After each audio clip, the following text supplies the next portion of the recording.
মৌমাছি ফুল থেকে রস আহরণ করার সময় জমিনে বা ওই ফুলকে কেন্দ্র করে যে গাছ গড়ে উঠেছে তাতে বিপর্যয় সৃষ্টি করে না।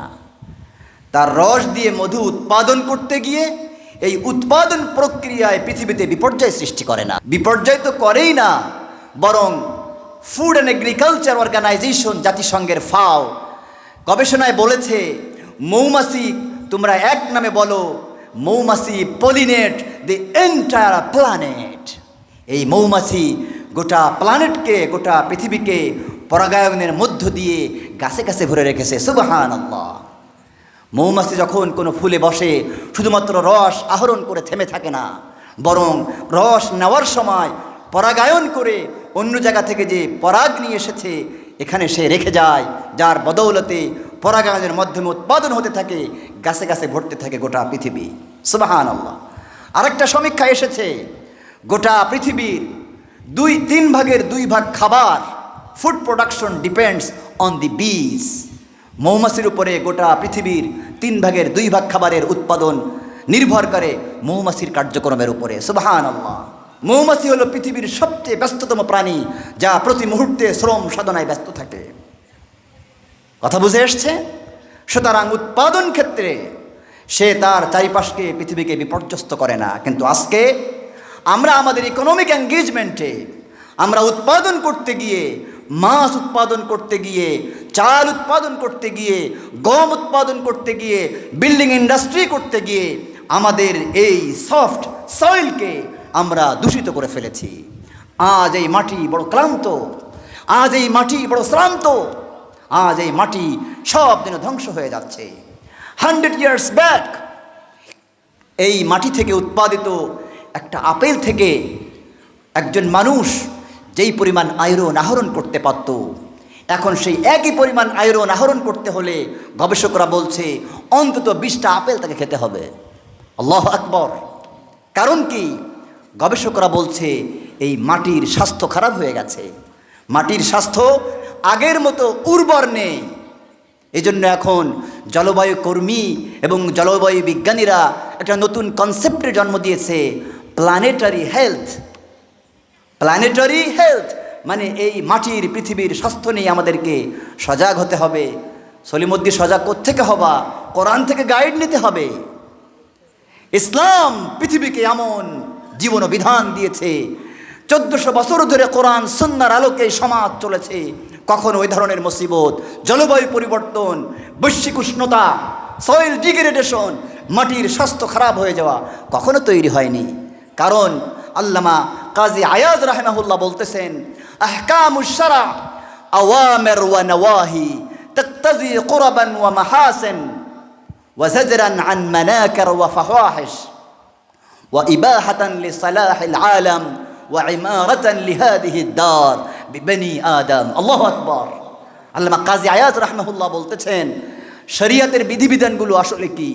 কিছু আদেশ এবং কিছু নিষেধ মান্য করার মধ্য দিয়ে বান্দা রব্বুল আলামিনের মাহবুব বান্দা হয়ে যায়। নিষেধগুলোর মধ্য দিয়ে বান্দাকে রব্বুল আলামিন হুমকি ধামকি দিয়ে অন্যায় থেকে দূরে সরিয়ে রাখতে চান। আর হলো শরীয়ত কি? শরীয়তের বিধিবিধান হলো এই পৃথিবীর বাসযোগ্যতাকে যেন এনশিওর করা যায়, সেই ব্যাপারে শরীয়ত নীতিমালা প্রদান করে থাকে। আর এই শরীয়তের নীতিমালাগুলো এমন যা মান্য করার মধ্য দিয়ে এই পৃথিবীর উৎপাদন ক্ষমতা কখনো বিনষ্ট হয়ে যায় না, বরং প্রতিদিন আরও ক্ষমতাশীল হতে থাকে। তাও সুবহানাল্লাহ বলবো না? আজকে আমরা যে পাশ্চাত্য থেকে আসা কোরআন সুন্নাহ বর্জিত যে আইন ও কানুন দিয়ে আমাদের ইকোনমিক লাইফকে সাজিয়েছি, তা বাস্তবায়ন করার কারণে আমরা উৎপাদন করছি, ঠিক আছে, একটা নয় 20টা আপেল উৎপাদন করছি, কিন্তু একটা সমান হতে গিয়ে 20টা লাগতেছে। আমাদের মাছের উৎপাদন বেড়েছে, আমাদের খাদ্যের উৎপাদন বেড়েছে, কিন্তু আলটিমেটলি গুণগত জায়গা থেকে আমরা অনেক পিছিয়ে পড়েছি। আর উৎপাদন বাড়াতে গিয়ে নানা সব ভয়ঙ্কর কীটনাশক সার ব্যবহার করতে করতে এই মাটিকে আমরা বড় বিনষ্ট, ধ্বংস করে ফেলেছি। এই যে আমরা প্লাস্টিকের গ্লাস দিয়ে একবার পানি খাই, পৃথিবীতে এর আগে এত অ্যারোগেন্ট এবং অহংকারী প্রজন্ম আগে কখনো এসেছিল কিনা আল্লাহই ভালো জানে। একটা গ্লাস, প্লাস্টিকের গ্লাস একবার ব্যবহার করে আমরা ছুঁড়ে ফেলে দিচ্ছি, ওই মাটি থেকে আঘাত করছে। আর এই প্লাস্টিক মাটির গভীরে যাওয়ার কারণে মাটির যে মাইক্রো অর্গানিজম রয়েছে, মাটির যে ভেতরে ছোট ছোট টুকরা টুকরা রয়েছে, এগুলো পরস্পরে মিলিত হয়ে এক ধরনের ব্যাকটেরিয়া এবং মাইক্রো অর্গানিজমকে আহরণ করে তার স্বাস্থ্যকে সে ঠিক করতে চায়।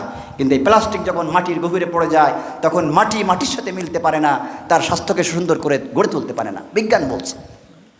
এজন্য আমাদের এই সমস্ত প্লাস্টিক বর্জন করার চেষ্টা করতে হবে। যদি আমরা স্ট্রিক্ট সেন্সে বলি, এটা মুমিন জিন্দেগির পার্ট নয়। হজরতে রাগিব ইস্পাহানি হিজরি ৬ষ্ঠ শতকের একজন অন্যতম বড় ইসলামী পণ্ডিত, মুহাদ্দিস, মুফাসসির, সাহিত্যিক এবং পলিটিক্যাল ফিলোসফার।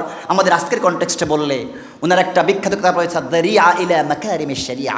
এই কিতাবের মধ্যে উনি মুমিন জিন্দেগিতে মৌলিক 3টা দায়িত্বের কথা বলেছেন: ইবাদা, ইমারা, খিলাফা। মুমিনের দায়িত্ব, পৃথিবীর মানুষের দায়িত্ব 3টা: ইবাদত করা, ইমারত করা, খেলাফত করা। খেলাফার অর্থ উনি করেছেন, যা কিছু তোমার আছে এটাকে তুমি যত্ন নিবে, তোমার অধীনে যা কিছু আছে তুমি যত্ন নিবে। তাই আমরা ওমরকে বারবার দেখি, কখনো তিনি চাকরের কাজ করতেছেন, কোনো রাতের আধারে পাগলের মতো ছুটতেছেন। নাগরিকের কি দরকার, কোনো কিছু নষ্ট হয়ে গেল না তো? একদিন দৌড়াচ্ছেন, কি হয়েছে? বলে বাইতুল মালের উট হারায় গেছে। পাশে এক সাহাবীর সাথে দেখা হয়েছে, বলে ইয়া আমিরুল মুমিনিন দৌড়ান কা? বলে শিগগির তুমিও আসো আমার সাথে, বাইতুল মালের একটা উট হারিয়ে গেছে, সেই উট যদি খুঁজে না পায়, কিয়ামতের দিন আল্লাহ তো আমাকে ধরবেন, কারণ আমাকে কেয়ারটেকার বানানো হয়েছে। খলিফার অর্থ আমরা অনেকে বলি ভাইসরয়, অনেকে বলি ভাইসরান। It is not right translation by the way, এটা সঠিক অনুবাদ নয়। কেয়ারটেকার, যাকে যত্ন নেওয়ার দায়িত্ব দেওয়া হয়েছে। আল্লাহু আকবার। তাই আসো আমরা উট খুঁজে বের করি। আর এখন কোটি কোটি টাকা লাপাত্তা হয়ে যায়, কোনো ব্যাপারই না। কারণ কি? কোরআনী মূল্যবোধ থেকে বহু দূরে আমরা, নাউযুবিল্লাহ। আজকে আমরা উৎপাদন বাজারে এসে উৎপাদন করছি বটে, হিউজ, কিন্তু গুণগত মানে নিতান্তই ক্ষীণ। কবি নজরুলের কথা বলতে হয়, গন্তিতে আমরা বেড়ে চলেছি গরু ছাগলের মতো। যদিও উনি ভিন্ন কনটেক্সটে বলছেন, তার এই কবিতার এই অংশটা আজকে আমাদের উৎপাদন প্রোডাকশন ইন্ডাস্ট্রির সাথে বড্ডই খাপ খায়, বড্ডই মানিয়ে যায়। উৎপাদন করছি ব্যাপক, কিন্তু গুণগত মানে উৎপাদনটা আমাদেরকে সেই জায়গায় নিতে পারছে না। ওয়াকাত ফালাম তাকসির ওয়ালাম তুফসিদ। 4 নম্বরে, সে উৎপাদন করে কিন্তু তার উৎপাদন প্রক্রিয়ায় তার এই সমস্ত ম্যাটেরিয়ালসগুলোকে, ম্যাটেরিয়ালসগুলোকে, তার প্যাকেজিং ব্যবস্থায় কোনো কিছুকে ধ্বংস করে দেয় না। উৎপাদনও হয় এবং উৎপাদনের প্রক্রিয়ায় এই পৃথিবীকে আরও বসবাসযোগ্য করে গড়ে তোলার জন্য সে শ্রম দিয়ে যাচ্ছে রাত আর